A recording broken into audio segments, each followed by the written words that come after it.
오늘은 골로새서 3장 15절로 17절 말씀, 감사 걸음을 줍시다 라는 말씀으로 함께 은혜를 나누겠습니다. 먼저 주여 말씀하옵소서 같이 하겠습니다. 주여 말씀하옵소서, 주의 종이 듣겠나이다. 아멘. 주의 음성이 들리는 복된 시간이 되시기를 바랍니다. 경북 상주에 꽃감 농사를 짓는 70세이신 배용식 어르신이 계십니다.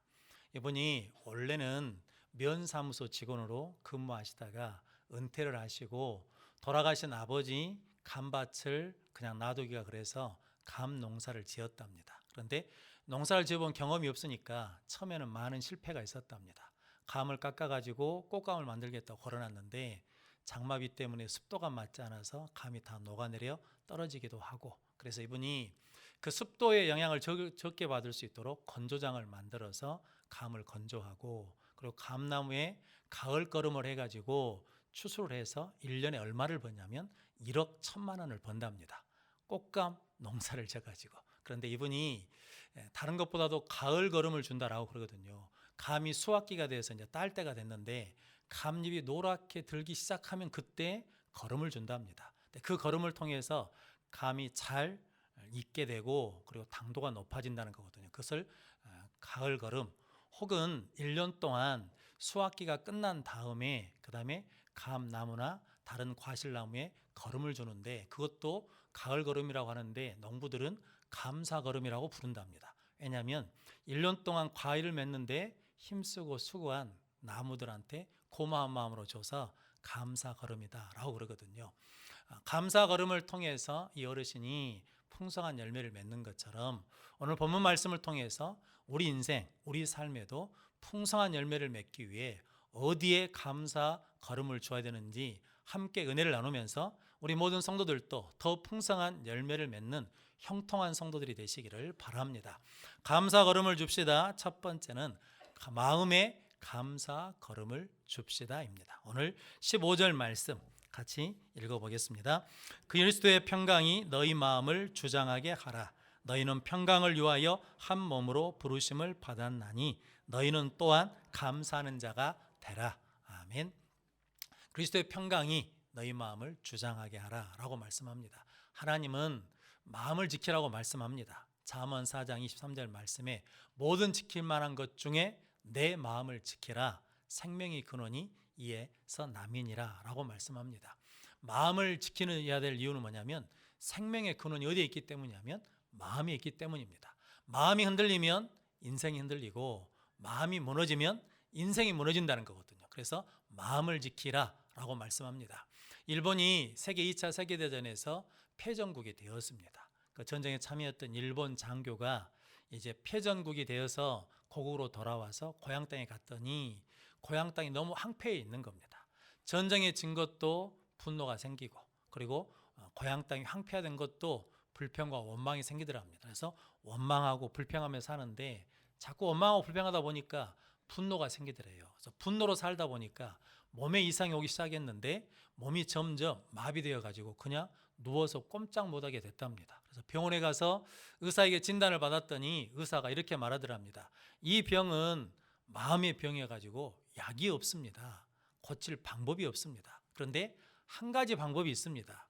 해볼랍니까? 그랬더니 예, 하겠습니다 라고 하는 지푸라기라도 잡는 심정으로 대답을 했답니다. 그랬더니 의사 선생님이 하루에 100번씩 감사합니다, 감사합니다, 감사합니다 라고 하면 당신 병이 고쳐질 거요 라고 그랬다는 거죠. 그래서 병상에 누워서 하루에 100번씩 감사합니다, 감사합니다 하는데 별 차도가 없더랍니다. 그래도 방법이 없으니까 감사합니다, 감사합니다 100번을 하는데 어느 날 아들이 홍시감을 가지고 와가지고 아빠 감 좀 드셔보세요 라고 감을 내놨는데 그때 아들아 고맙다 라고 그러면서 손이 쭉 나가더랍니다. 그래가지고 굳어있던 몸이 풀어졌다라고 그러거든요. 성도 여러분, 감사하면 회복되고 감사하면 풀어지고 열려진다는 거거든요. 그래서 우리 마음에 감사 걸음을 주면 하나님께서 은혜를 주시어서 우리 마음을 지켜 주실 줄로 믿습니다. 그래서 예수님이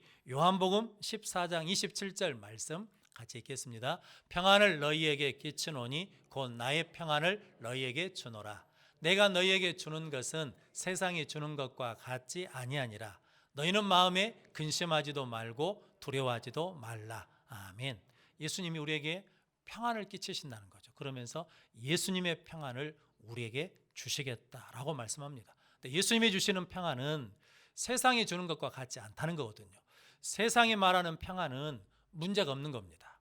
아무런 문제거리나 어려움이 없는 상태를 평안이라고 그러는데, 성경에서 말씀하시는 평안, 하나님의 평안은 문제가 어려움이 없는 것이 아니라, 다툼이 없는 것이 아니라, 그 문제 속에서도 하나님이 뭐 하시냐면 함께 해주시고 지켜주심으로 영혼의 기쁨을 누리는 상태를 뭐냐면 평안, 샬롬, 평화라고 말씀합니다.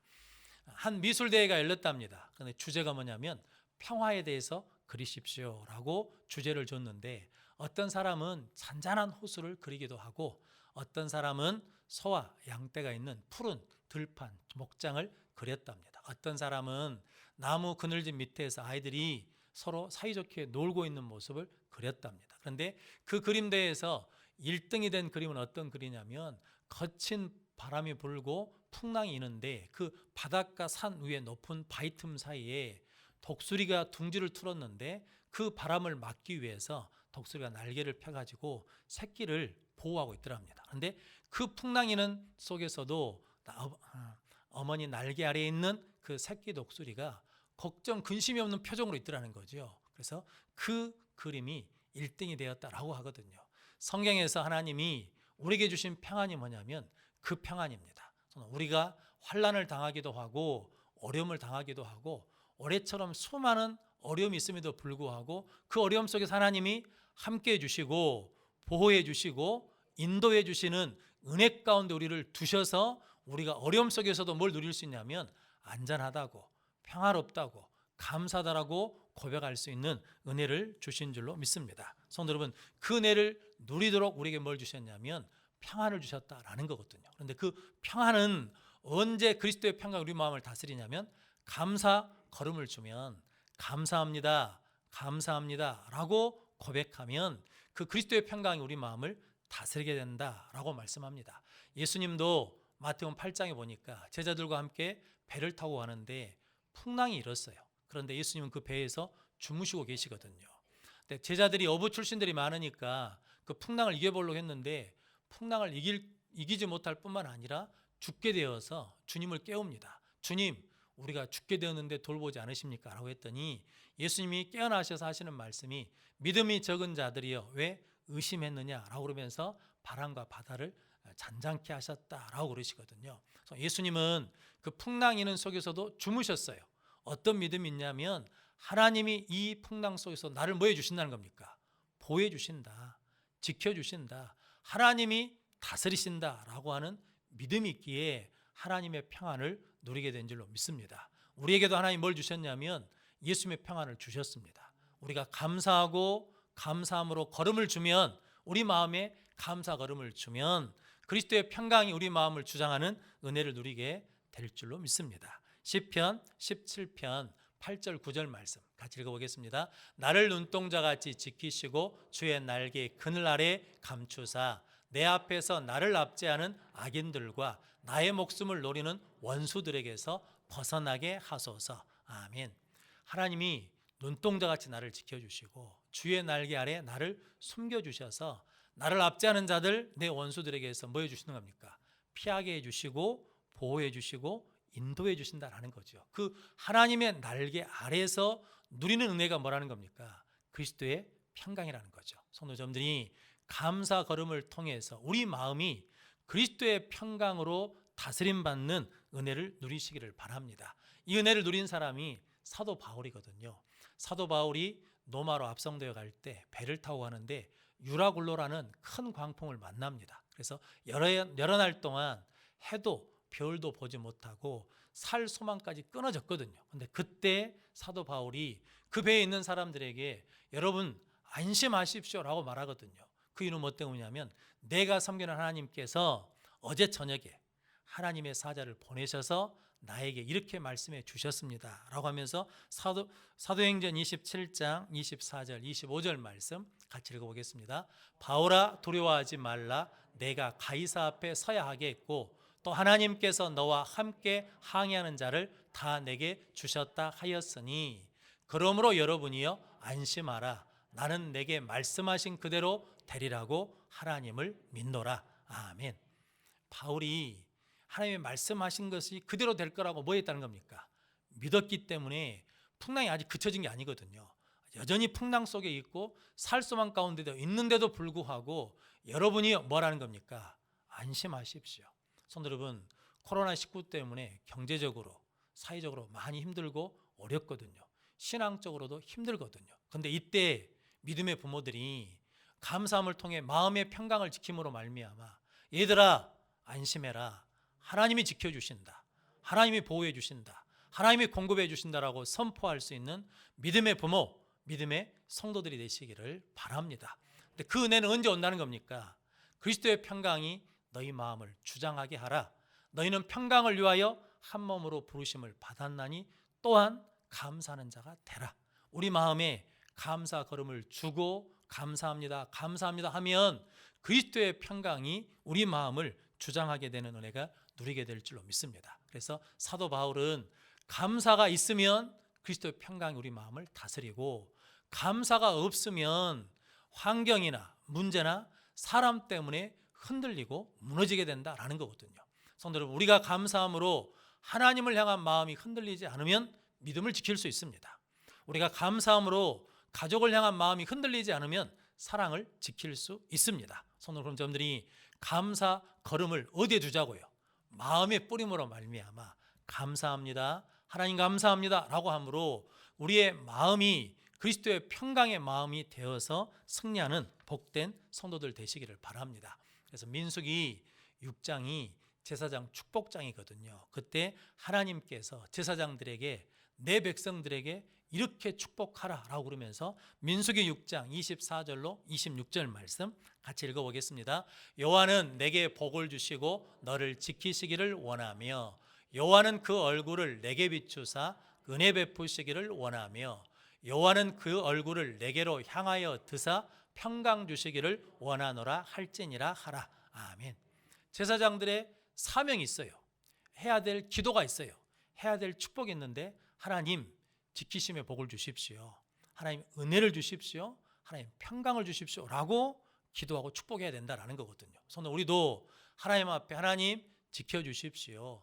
은혜 주십시오. 평강 주십시오 라고 구하는 자들 되시기를 바랍니다. 사도 바울이 이 말씀을 붙들고 로마서, 고린도 전후서 모든 서신서에 보내는 첫 인사가 뭐냐면 예수 그리스도로 말미암아 너희에게 은혜와 평강이 있기를 원하노라 라고 축복했습니다. 성도 여러분, 뭐만 있으면 된다는 겁니까? 하나님의 은혜가 있으면 마음을 지킬 수 있고 하나님의 평강이 있으면 흔들리지 않는 믿음을 가지고 승리할 수 있다는 거죠. 그래서 오늘 사도 바울이 감사라는 거죠. 감사하면 감사 걸음을 마음에 주면 그리스도의 평강이 우리 마음을 주장할 줄로 믿습니다. 그렇게 그리스도의 평강으로 살아가는 성도들 되시기를 바랍니다. 성 프란체스코가 한 마을을 지나가는데 우물가에 한 여인이 우물을 기르고 있었답니다. 항아리에 물을 가득 채우더니 나뭇가지 하나를 항아리 그 물속에다 넣더래요. 그래서 그 나뭇가지는 왜 넣습니까? 라고 그랬더니 아니 이것도 모릅니까? 물 항아리를 쥐고 가면 물 항아리가 흔들릴 때 물이 넘치지 못하도록 막기 위해서 나뭇가지를 넣는 거지요 라고 그랬더니 성 프란체스코가 그때 깨달았답니다. 우리 마음이 동요될 때 어떤 문제나 환경이나 상처 때문에 우리 마음이 동요될 때 그때 우리 마음에 무엇을 세워야 되냐면 예수 십자가를 세우면 다스릴 수 있고 이길 수 있고 승리할 수 있다라고 고백을 하였습니다. 성도 여러분, 우리가 살아가는 날 속에 수많은 환난과 어려움과 힘든 일과 사건들이 있거든요. 그런데 그때 누가 함께 하신다는 겁니까? 하나님이 함께 해 주십니다. 하나님이 보호해 주십니다. 하나님이 주의 날개로 우리를 인도해 주십니다. 그 은혜를 믿고 하나님 앞에 우리 마음에 감사 걸음을 뿌리면 하나님께서 그리스도의 평강이 우리 마음을 주장해서 흔들리지 않는 인생을 살게 하시고 무너지지 않는 인생을 살게 해 주실 줄로 믿습니다. 그래서 빌립보서 4장 6절 7절 말씀 같이 읽어보겠습니다. 아무것도 염려하지 말고 다만 모든 일에 기도와 간구로 너희 구할 것을 감사함으로 하나님께 아뢰라. 그리하면 모든 지각에 뛰어난 하나님의 평강이 그리스도 예수 안에서 너희 마음과 생각을 지키시리라. 아멘. 감사로 기도하면, 그리하면 모든 지각에 뛰어난 모든 것을 아시는 하나님께서 하나님의 평강이 그리스도 예수 안에서 너희 마음과 생각을 지켜서 반드시 견뎌내게 하시고 이기게 하시고 굳게 세워 승리케 해 주실 거라는 거죠. 성도님들이 그 믿음으로 마음에 감사 걸음을 함으로 말미암아 그리스도의 평강이 우리 마음을 주장하는 은혜 가운데 풍성한 열매를 맺으시기를 바랍니다. 감사 걸음을 합시다. 두 번째는 감사로 말씀의 영양분을 받읍시다입니다. 오늘 16절 말씀 같이 읽어보겠습니다. 그리스도의 말씀이 너희 속에 풍성히 거하여 모든 지혜로 피차 가르치며 권면하고 시와 찬송과 신령한 노래를 부르며 감사하는 마음으로 하나님을 찬양하고. 아멘. 감사 걸음은 수확이 끝난 다음에 이제 나무에게 감사 걸음을 주면 겨울 동안에 그 나무에 있는 씨뿌리들이 땅에 있는 영양분을 흡수해 가지고 이제 기력을 회복하고 더 좋은 나무가 되어 가지고 그 다음에 더 좋은 열매를 맺게 된다라고 합니다. 그러므로 우리도 감사하면 하나님의 말씀의 영양분을 받아서 지치고 상한 심령들이 회복되고 힘을 얻어서 더 좋은 나무가 되어서 더 좋은 열매를 맺는 귀한 성도들 되시기를 바랍니다. 성경에 나온 모든 사람은요, 말씀을 받았습니다. 하나님이 다 말씀해 주셨습니다. 그런데 그 말씀의 영양분을 받아서 순종한 사람은 믿음의 사람이 되었고, 그 말씀을 받고도 말씀의 영양분을 받지 못해서 불순종한 사람들은 멸망하는 사람이 되었거든요. 성도, 우리는 말씀을 받아서 감사함으로 그 말씀의 영양분을 받아 순종하여 믿음의 사람, 형통한 사람이 되시기를 바랍니다. 역대하 20장에 여호사밧 왕 이야기가 나오거든요. 적들이 쳐들어오는데 대적할 능력이 없어요. 어떻게 할 방법이 없습니다. 그래서 오직 주만 바라봅니다 라고 했더니 하나님께서 네이 사람 야하시엘에게 말씀을 주셨습니다. 이 전쟁은 너에게 속한 것이 아니라 하나님의 전쟁이다. 그러니까 두려워하지 말고 대열을 만들어서 나가서 하나님이 일하신 것을 봐라 라고 말씀을 주셨거든요. 여호사밧과 온 백성들이 그 말씀을 듣고 하나님 앞에 엎드려서 경배하는데 역대하 20장 19절에 같이 읽어보겠습니다. 그앗 자손과 고라 자손에게 속한 네이 사람들은 서서 심히 큰 소리로 이스라엘 하나님 여호와를 찬송하니라. 네이 사람들의 역할이 뭐냐면 하나님의 말씀을 증거하고 그 말씀을 믿도록 하는 사람들이거든요. 그런데 그들이 심히 큰 소리로 하나님이 이렇게 말씀하셨습니다라고 한 것이 아니라 하나님 여호와를 뭐 했다는 겁니까? 찬송했다라는 거거든요. 찬송은 노래로 감사하는 거거든요. 그래서 역대하 20장 21절 말씀 같이 읽어보겠습니다. 백성과 더불어 의논하고 노래하는 자들을 택하여 거룩한 내복을 입히고 군대 앞에서 행진하며 여호와를 찬송하여 이르기를 여호와께 감사하세 그 인자하심이 영원하도다 하게 하였더니. 아멘. 하게 하였더니라는 말씀이 중요합니다. 여호와께 감사하세 그 인자하심이 영원하다라고 찬송하게 하였다라는 거거든요. 성도 여러분, 그래서 성가대가 찬양대가 앞에 서서 예복을 입고 나가면서 그렇게 찬양했거든요. 찬양할 때 그 찬양 소리를 누가 들어요? 백성들이 들어요. 백성들이 들으면서 무엇을 공급받아요? 하나님이 약속하신 말씀, 이 전쟁은 누구 전쟁이다? 하나님 전쟁이다. 하나님이 싸우신다. 바라고 하신 말씀의 영양분을 공급받아서 그들에게 뭐가 생기는 거예요? 믿음이 생겨요. 믿음의 확신이 생겨요. 아, 이 말씀대로 되겠구나라고 믿어지는 믿음으로 찬양했더니 그 찬양이 시작될 때, 노래할 때 하나님의 복병이 나와서 대적들을 다 물리쳤다라고 말씀합니다. 그래서 믿음은 어디서 납니까? 들음에서. 무엇을 들을 때? 하나님의 말씀을 들을 때 믿음이 생기는 거거든요. 성도, 이 말씀을 오늘 말씀으로 하자 그러면 믿음은 말씀의 영양분을 공급받을 때 믿음이 생기는 거죠. 그런데 그 말씀의 영양분을 공급받는 방법이 있는데 뭐 하면 된다는 겁니까? 감사하면 말씀의 영양분을 공급받고, 감사하면 그리스도의 말씀이 풍성히 우리 가운데 거하게 된다는 거거든요. 그 말씀의 약속대로, 말씀의 축복대로 우리에게 응답될 줄로 믿습니다. 그래서 찬송은 노래로 감사하는 거거든요. 감사하면 그리스도의 말씀이 우리 가운데 풍성히 거해서 그 말씀의 영양분을 가지고 확고한 믿음 가운데 믿음대로 될 줄로 믿습니다. 이탈리아 유학 간 자매, 결혼한 자매가 있답니다. 그런데 이 자매가 여러 해 동안 공부를 하는데 빛을 못 봐요. 어느 날 거울을 보는데 자기가 빛을 못 보는 이유가 눈에 있다고 생각했어요. 눈이 작고 쌍꺼풀이 없어요. 그래서 내가 눈 때문에 내가 빛을 못 본다. 그래서 남편을 날마다 졸라가지고 나 쌍꺼풀 수술 좀 해주시오 해가지고 남편 그럼 해라. 그랬더니 이탈리아보다는 우리나라가 성형수술 잘하니까 나는 한국에 가서 해야 되겠다라고 가지고 친정엄마한테 전화해가지고 성형외과 병원을 예약해달라고 그랬더니 유명한 성형외과 병원을 예약했답니다. 그랬더니 원래 그 병원이 유명해가지고 1년이 걸리는데 힘쓰고 있어가지고 날짜를 땡겨놨어요. 그런데 주일날 한인교회 가가지고 이 자매 부부가 예배를 드리는데 목사님이 그날 감사 설교를 하시면서 주어진 것에 감사합시다. 주신 것에 감사합시다. 눈이 작다고 쌍꺼풀 수술하지 맙시다. 그랬다는 거거든요. 그런데 성도 여러분, 그 말씀을 들을 때 어떤 마음이 생기겠습니까? 또 누가 목사님 찾아가지고 나 쌍꺼풀 수술하고 말했네. 저건 나더라고 한 소리구만. 이럴 수도 있잖아요. 그런데 이 자매가 내가 문제구나, 내 문제구나. 저 나에게 주신 말씀이네 라고 그러면서 감사함으로 받고 자기에게 적용했다는 거죠. 그러면서 친정 엄마한테 전화했어요. 엄마 나 쌍꺼풀 수술 안 할래요.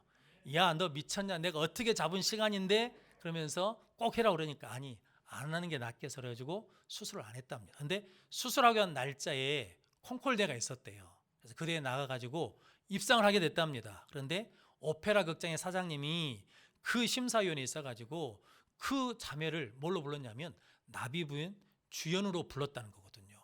그래서 이제 한 번도 공연을 해본 적이 없고 조연도 해본 사람이니까 열심히 훈련을 받는데 힘들어서 그 사장님한테 아니 사장님 내가 조연도 해보지 않고 공연도 한 번도 서보지 못했는데 왜 나를 나비부인 주연으로 발탁했습니까? 라고 물어봤더니 그 사장이 한마디 하더랍니다.